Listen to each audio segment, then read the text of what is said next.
Hey guys, Thomas Cecilia Jr. here, aka Mustached Tom, and welcome back to some more movie reviews. If you end up enjoying this review, then please consider joining my Patreon page. There'll be the link, the second one, in the description below. More on that at the end of the review, but this will be looking at Ocean's Rising, which is a movie I saw on the Sci-Fi Channel and decided, why not? I'll give it a look. So the movie starts up with the sun heating up and certain satellites are going down. We meet our main character waking up, named Josh, and he sees that in the area he lives in, this aurora borealis is shining, so he's freaking out because he knows that something's going down. We cut to this business location where he tries to confront his ex, Pam, this woman, that these odd events are leading to the end of the world as they know it. So, the two of them have their own issues that they're trying to get through. Meanwhile, this mini earthquake happens in their location, so they think something's up. Meanwhile, or after the fact, they end up calling the president to give her an update on all the events that have been going on. So Josh goes on a rampant on the bigger threats or the smaller threats, whichever one, that the smaller threat could lead to a bigger threat or something along those lines.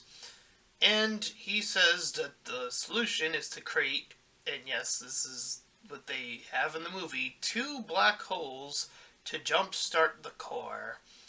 That sounds crazy nonsense, but whatever, it's sci-fi.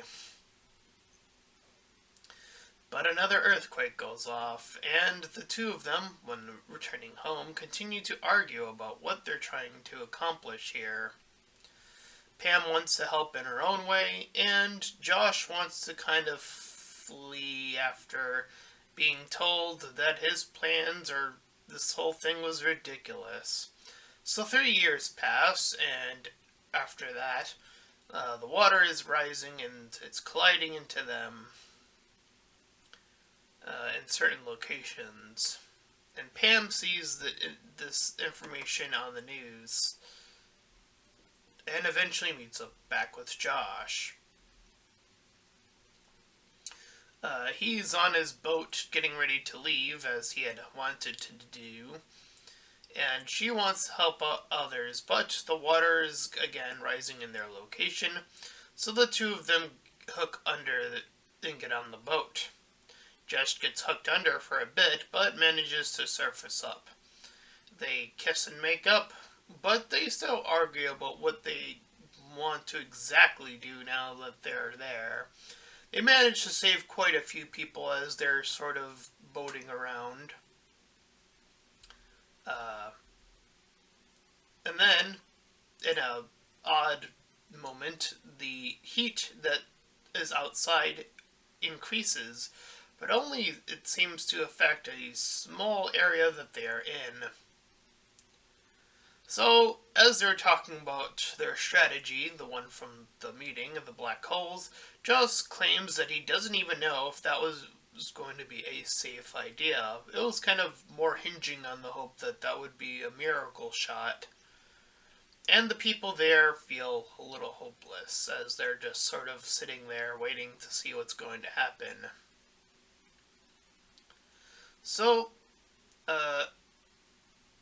while that's going on, the two of them talk, Josh and Pam, about how they've technically saved each other in one way or another, whether that be literally or in the metaphorical, emotional sense.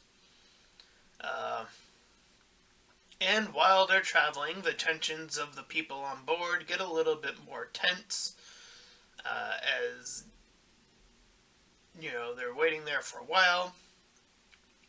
But Joss sees that they're heading into a city and that they need people's help to essentially hope that they don't crash into something beneath and uh, sink the boat. So they get like half of the people off of the boat into this little area, this tall building. Uh, Meanwhile, Josh heads out back on the boat with a secondary team to head to the other side of the world, essentially, or somewhere very far. And his team heads into a thunderstorm. Back at the main group, or Pam's group, I'll call them, the power line breaks down, and this mother character that we see passes away. She had a child, and Pam comforts the child, but tells the child the truth about what happened. Uh, so some water is like starting to get in on the Josh group, the one that is on the boat. And as I mentioned, Pam tells the kid the truth. And back at the boat, because we're cutting back and forth between the two groups at this point in the movie, Josh gets shot by one of the guys.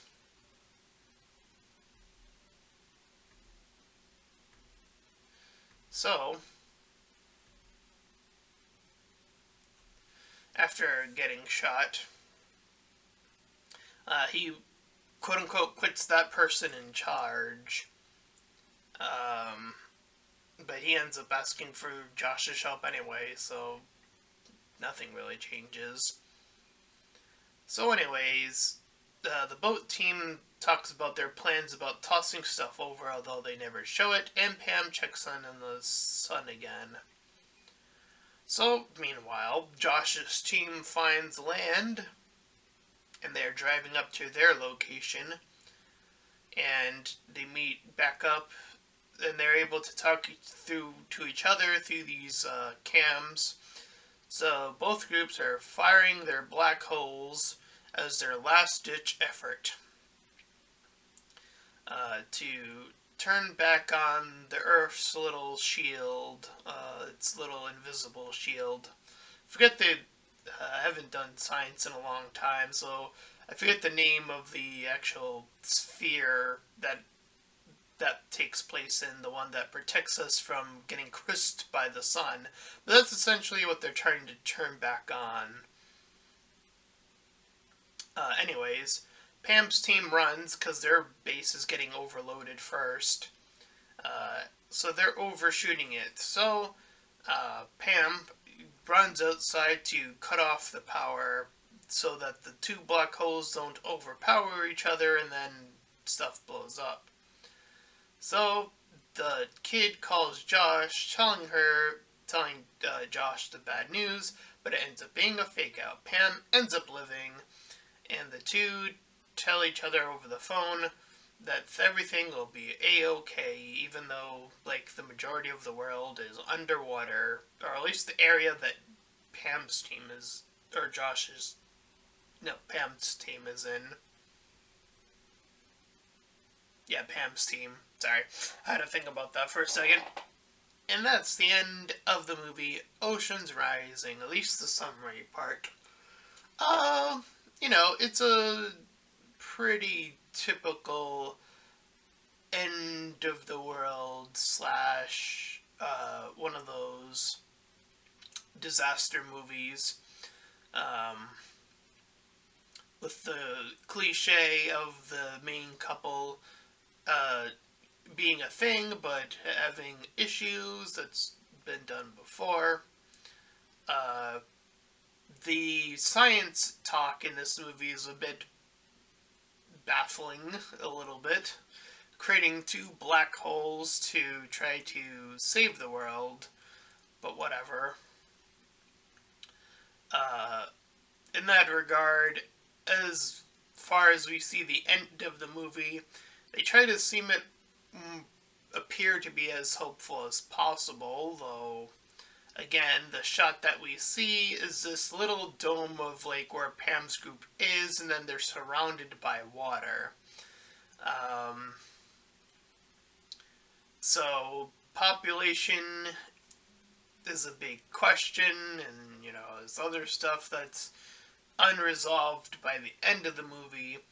There's definitely a heavier focus on the couple aspect in this movie, going back and forth between the two.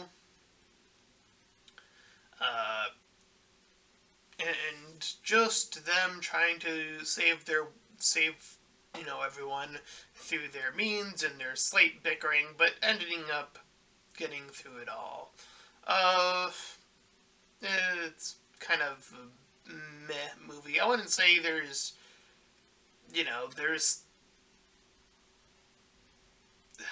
I don't know how to explain it, but I would say it's a meh movie. But I don't lean one way or the other. In other words, probably in terms of a score, I'd probably give it a 5 out of 10. Just sort of meddling in the mood of mid. And that is my review of Ocean's Rising. And if you ended up enjoying it, then please feel free to like, comment, and subscribe. Also, make sure to check out those links in the description. The first one will head you over to my Discord server. The second, as I mentioned before, will lead you to my Patreon page. Any donations are desperately needed. And until next time, everyone, bye-bye.